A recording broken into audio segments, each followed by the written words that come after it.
Episódio de hoje, de volta ao meu estúdio, que saudade.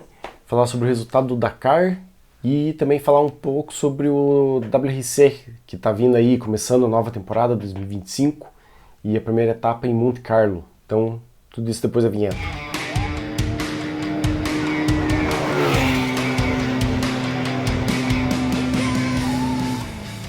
Então, sejam bem-vindos ao Nero Rally Show, eu sou o Maurício. Então, estamos começando aí mais um ano de rally e prometendo muitas coisas. Então, já indo para a cobertura de como foi o Rally Dakar, tivemos bons resultados para o Brasil, em especial o Lucas Moraes, né? Então, primeiro alguns números do Dakar, que acho que é interessante. São 70 nacionalidades, foram 807 competidores, é muita gente. Foram 439 veículos, sendo desses 139 carros e 139 motos e 65 caminhões. Então é muito número, é muita gente. Foram quase 8.000 quilômetros de percurso, sendo 5.100 de corrida, de percurso cronometrado. Já no prólogo tivemos Lucas Moraes em sétimo lugar. Aí na etapa 2, que já foi a etapa de 48 horas, vou passando assim alguns destaques de cada etapa, para não ficar tão longo o episódio, né? O Carlos Sainz ele capotou e já ficou fora do Dakar porque ele amassou em 2 milímetros a roll cage, a gaiola de sobrevivência. Então isso foi até um pouquinho polêmico, mas dentro das regras, se você amassou, mesmo que seja só 2 milímetros, você não pode continuar, né? Aí o Al-Ragi e o Nasser eles receberam penalidades de 2 e 4 minutos, respectivamente, por exceder limites de velocidade. E tem. Então fica a curiosidade já, então existe limite de velocidade, que é de 170 para os carros e 130 para os UTVs, que no Dakar é chamado de SSV. O Lucas Moraes ele largou em sétimo, mas ele passou todo mundo. E vale comentar que a primeira etapa, o Lucas Moraes ele teve a seguinte estratégia. Ele estava indo muito bem, ele ia terminar em primeiro, só que daí por estratégia para ele não largar em primeiro no dia seguinte, que é uma desvantagem, largar em primeiro, porque você não tem as trilhas, né? Você abrir um percurso da Dakar é uma baita desvantagem. Então o que ele fez? Já na primeira etapa ele tirou o pé e acho que ele esperou por em torno de 8 minutos alguns carros passarem em tempo ele, para ele não largar em primeiro. Então ele terminou em sétimo.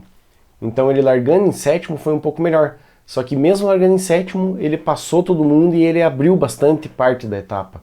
Então ele teve alguma desvantagem por causa disso. E daí ele terminou em 12º. O Cadu Sachs ele deu um pulão e ficou preso numas dunas, mas ele logo se soltou. Aí destaques da etapa 3, que o Loeb capotou e ele ficou fora também. O Lucas ele se manteve em primeiro, 11 minutos na frente do Al-Ragi. Ele terminou em nono devido a perder o freio quase que totalmente e furou um pneu. Ele estava em quinto lugar geral. Na etapa 4, o Lucas ele fechou em sexto e ele caiu para sexto na geral. E foi problemática essa etapa, porque muitos pilotos, inclusive o Lucas, estavam só com os 4 pneus e sem step. E isso pro dia seguinte ia ser complicadíssimo, né? Então daí na etapa 5 foi um dia bem complicado, com muita pedra. E eles pelo menos conseguiram um step para correr essa etapa. E ele acabou se perdendo. Aí ele perdeu 15 minutos por causa disso, rodando, e ainda furou um pneu, então ainda bem que ele conseguiu um step, né? Aí teve um dia de descanso, e já na sexta etapa, o Lucas ele parou por 1h30 até chegar o caminhão mochila para ajudar ele. Que é como se chama, né? Um caminhão de suporte que a equipe tem, que é uma outra equipe, né? Ele terminou 3 horas atrás, ele parou, teve problema. O Nasser terminou em terceiro e o Lucas, na geral, ele ficou em 15º por conta disso. Aí acabou, assim, as esperanças, né? Aí na etapa 7, o Lucas e o Gastaldi, eles ficaram dominando em primeiro e segundo lugar por um bom tempo. Só que daí eles terminaram o Lucas em primeiro e o Gastaldi em 10º. Um baita resultado. E lembrando que cada vez que você termina uma etapa em primeiro lugar, você ganha uma pontuação extra. Que eu ainda preciso entender um pouquinho melhor como é que é, porque não é os 5 pontos que eu lembrava. Ficou uma pontuação um pouco diferente, eu acho que é por quilometragem, mas eu Eu não tenho certeza, eu dei uma pesquisada e não consegui achar direito. Então eu fiquei devendo essa informação, mas uma hora eu acho. E na etapa 8, 20 km da etapa foram ignorados por conta de um erro no roadbook, que é a navegação, basicamente, estava errado. E daí o Gastaldi terminou em 14º, o Lucas em 24º. Foi meio ruim esse dia. Aí na etapa 9, o Nasser ganhou e o Lucas ficou em 26º. A navegação estava bem difícil esse dia.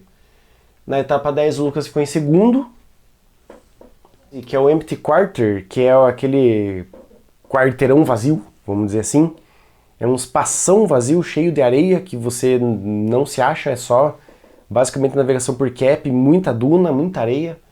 E daí na etapa 11, inclusive teve muita neblina nesse dia, então foi postergada a largada. Então teve engarrafamento de carro, muito carro esperando. O helicóptero não tinha nem como decolar por segurança, né? Aí nesse estágio os carros eles vão com uma bandeirinha vermelha, porque como é muita duna, essa bandeirinha fica um pouco acima da altura do carro. Então se você está entrando numa duna e tem um carro na tua frente, você vê essa bandeirinha, né? Ajuda. Curiosidade. Aí o Nasser foi em segundo e o Al-Rajhi em terceiro. O Lucas em 25º. Aí o Gastaldi em 15º. Ficou bem. E o Marcos, que é pai do Lucas Moraes, ele não finalizou por ter capotado. Uma pena. Aí na etapa 12, que foi a última etapa, que inclusive vários largavam juntos, isso é muito legal. Um monte de moto largando junto, um monte de carro largando junto. Nossa, muito legal mesmo, vale a pena dar uma olhada no Instagram do Dakar. O Lucas ganhou, então mesmo que ele tenha finalizado o Dakar em 15º, ele terminou com uma sensação, com um gostinho de vitória, assim, sabe? Ganhou 2 etapas, uma performance excelente, a concorrência estava muito alta, então foi muito disputado. Então em nenhum momento a gente via assim que, tipo, mandou mal, sabe? Não, ele mandou bem, sabe? Ele tá ganhando muita experiência, ele tá indo, ele tá chegando lá.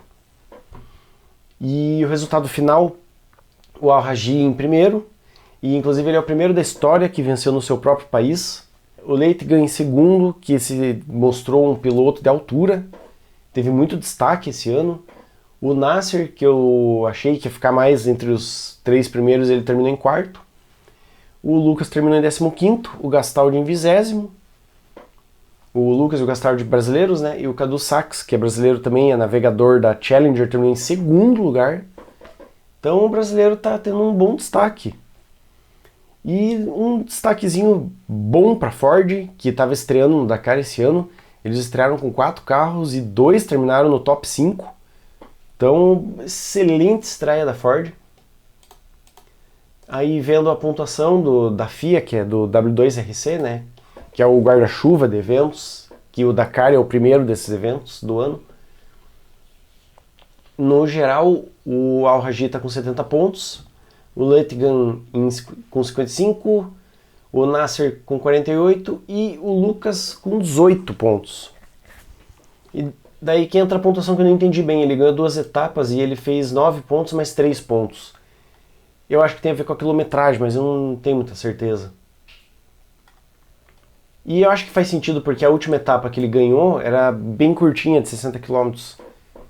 E a outra que ele ganhou era bem longa, então eu acho que tem a ver com a quilometragem. Mas, putz, eu preciso confirmar. Que são 5 etapas. A próxima é o Abu Dhabi. Mas então, aproveita para se inscrever no canal, curte o vídeo, isso ajuda bastante. Aí agora indo para a agenda, já quando for publicado esse episódio já estaremos na semana do WRC, o Rally Monte Carlo, que é o primeiro que abre todo esse guarda-chuva que serão 14 eventos esse ano do WRC. Coisa, hein? Teve mês que vai ter 2. Geralmente são 13, mas desse mês foi incluído a Arábia no final do ano, então são 14. Então começando por Monte Carlo, se você quiser tem a agenda que eu vou sempre deixar no primeiro link, pra você ver mais detalhes. Mas falando um pouquinho sobre o Rally Monte Carlo, né? É o rally mais antigo do WRC, ele começou em 1911, vai ser de 23 a 26 de janeiro, então esse programa para assistir tem no rally.tv. A inscrição para assistir tá meio cara, meio salgada. é 120 euros. Esse ano foi difícil pagar, doeu o bolso. Mas fazer o que, né? O dólar e o euro tá caro que só. Ou você pode pegar um mês só, né? Se quiser ver como é que é. Eu acho que o Monte Carlo é um dos que mais vale a pena pegar para assistir, pelo menos um mês. O Nuville, lembrando, né, que ele foi campeão do ano passado, 2024. E tivemos mudanças na pontuação, né? Para lembrar, eu já falei nesse episódio passado, mas eu vou lembrar. Agora a pontuação voltou a ser 25 pontos no geral do Rally. E vamos continuar tendo o Super Sunday, só que ele vai dar uma pontuação de 5 pontos. E a pontuação geral agora é geral, né? Que são os 25 pontos que eu falei. Aí o Super Sunday baixou de 7 para 5. Então tá um pouco mais justo pela quantidade de etapas que tem no domingo. E a Power Stage, que é o último estágio, é uma pontuação por si só, que sempre foi assim, 5 pontos. Então agora tá indo até 35 pontos, então tá fazendo mais sentido agora. Agora eu acho que eles acertaram a pontuação. Vamos ver se vai ter reclamação. Reclamação sempre vai ter, né? Mas eu acho que vai ter bem menos, eu acho que tá legal agora. Acho que eles acertaram. E não é mais agora a pontuação até sábado, aquela pontuação confusa, agora é a pontuação geral. Meu Deus, que bateria barulhenta, cara. Então, o line-up de 2025, né? Quais pilotos que vão ser 2025, não só Monte Carlo. Para a Toyota, o Kalle vai correr agora, o Kalle Rovanperä, ele vai voltar a correr a season inteira. Então, para quem é fã dele, uma boa notícia. O Elfo Evans e o Scott Martin, né? O Takamoto voltou, quer dizer, ele não saiu, né? O Sami Pajari vai correr, ele vai ter uma boa chance aí de estreia, de novo, né? Só que agora eu não sei se ele vai... Eu acho que ele vai correr a season inteira, mas eu não tenho certeza. E o Ogier, ele vai participar parcial. Aí da Hyundai vamos ter o Tanak, o Nuville e o Formaux, que agora o Formaux mudou da Ford pro Hyundai. Vai ser bom para ele vai ter mais oportunidades de carreira, vai ter mais visualização para ele, né? Da M Sport, que é a Ford, teremos o Munster, que ainda está na Ford. Aí teremos o novo Josh McKerlin, eu não conheço ele, para falar a verdade. E vamos ter o Martin Sesks, que vai ter essa baita oportunidade de correr para Ford. Só que esse vai correr parcial, né? Então vamos ver como é que foi o ano passado. Quem que ganhou, né? Então quem ganhou o Monte Carlo ano passado, isso eu vou mostrar por causa de apostas, né? Tem aquele EWRC, que eu vou deixar o link para fazer apostinhas de brincadeira. Eu sempre faço minhas apostas lá também. O Nuville foi o ganhador do ano passado. Inclusive o Nuville ele fez a pontuação máxima ano passado em Monte Carlo. Foi acho que a única vez que fizeram a pontuação máxima de um evento, que eu me lembre. Mas acho que foi. Ele fez a pontuação máxima no sábado, no domingo e a Power Stage. Então foi incrível. Ele estreou já no topo, assim. E o segundo lugar o Ogier, aí o Elfo, e o Tanak e o Formaux. Então esses são o top 5, né? Aí, desse ano, o que teremos? Essa é a entrelice, né? Basicamente os mesmos nomes que eu falei. Deixa eu só ver se o Ogier vai correr. Vai correr. E o Martin acho que ainda não. O Sesks. Ele vai começar a correr acho que a partir da próxima etapa. Depois eu confirmo. Mas tá aqui, né? O Nuville, o Pajari, o Tanak e o Rovanperä, né? Um problema de baterias. Eu carreguei a bateria, mas esqueci de pôr. Tava com a bateria velha. Aí, bom... Sempre, né? Começando o ano já assim. Então esses são os nomes que vão correr esse ano.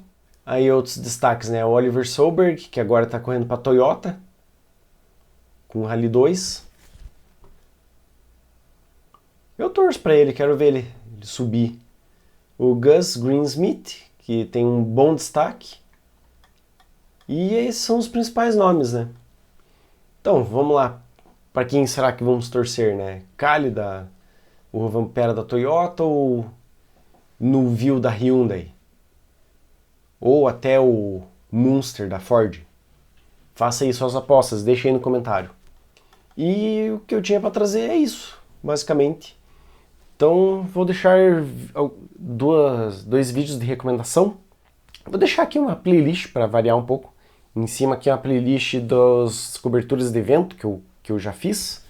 Então tem todas as coberturas. E embaixo aqui um vídeo do último WRC que teve, da última etapa, no Japão. Então, esses dois vídeos, e não se esqueça, caso de dúvida, pisa fundo e sorria.